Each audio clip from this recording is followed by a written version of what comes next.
Bon, aujourd'hui on monte l'inverseur, ça y est, j'ai eu les pièces. Donc il vous faudra une presse pour faire ça, parce que de toute façon quand je les extrais, il a fallu que je les extrais à la presse. Et une presse qui descende assez bas. Dans le commerce, ça descend pas très bas. Donc méfiez-vous, moi c'est pour ça que j'ai fait maison. Je vous montre ce qu'il en est. Donc là on monte l'arbre primaire et secondaire. Et on va assembler la boîte. Donc les deux arbres principaux sont montés. Et on va pouvoir enfin monter la boîte à cause de ce petit salaud. C'était un colis suivi, mais comme c'était les jours fériés, bah, désolé, j'ai eu du mal à l'avoir. Et merci à Nathalie, même si ça a mis 15 plombs à arriver. Ouais, presque 2 semaines. Une semaine et demie, je crois. Donc 1, 2, 3 roulements, quand tu as des jours fériés, il faut être réactif. Bref, on va commencer par ça, on va assembler toutes ces petites pièces-là. On va commencer aussi par le petit sélecteur, c'est pour ça qu'il était chiant, parce que c'est celui qui fait l'étanchéité en bas. Votre boîte elle se situe comme ça.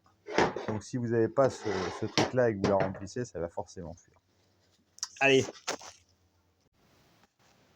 Bon, ça y est, elle est toute remontée, je remets dans ce sens-là. N'oubliez pas de vérifier quand même que ça fonctionne. De toute façon, c'est rien de compliqué, j'ai essayé de vous la cramer là, vous allez voir, là, les pignons, donc c'est ce que je vais réussir sans tout faire tomber, bien sûr. Donc quand vous faites tourner ici, vous voyez, là par exemple, je fais tourner dans ce sens-là, lui il tourne dans l'autre sens. Si j'active mon pignon, hop, maintenant quand je le fais passer, voilà, là il tourne dans le même sens. Donc la boîte est bien montée. Pour faire un joint d'étanchéité, je vous conseille de vous acheter une pochette de joint, parce qu'ils ne les vendent pas ces joints-là. Voilà, je me suis fabriqué. Ça s'appelle des plans de joint. Vous prenez, il y a plusieurs tailles. Moi j'ai pris un gros diamètre. Vous faites un emporte-pièce.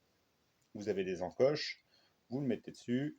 Et le petit conseil à Julo, c'est vous mettez un petit peu de.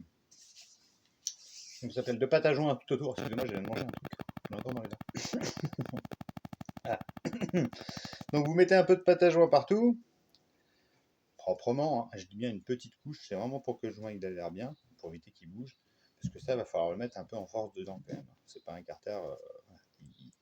Lui, là, il faut le passer l'arbre dans le roulement. Là. Voilà, celui-là, là. Bon, faut y aller. Donc, mettez un peu de pâte à joint sur le plan de joint en dessous, sur le joint lui-même. Vous le collez, comme ça, il ne bougera plus. Et puis, quand vous viendrez plaquer, vous serez sûr d'avoir une bonne étanchéité. C'est quand même con de redémonter après. Voilà, bon, je vous montre une fois que ça fonctionne.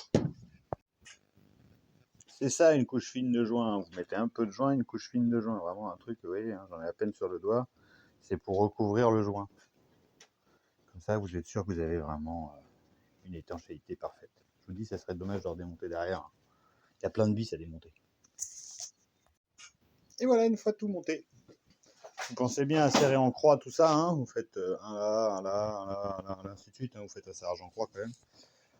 Au couple si vous pouvez. Hein, moi, je n'ai pas fait la clean dynamo, mais ça le fait bien. Et après, vous vérifiez bien sûr que tout fonctionne. Mais là, on est bon. Allez, je vous laisse. Passez une bonne soirée. N'oubliez pas, bricolez peu, bricolez bien avec Brico Julo, alias JCS.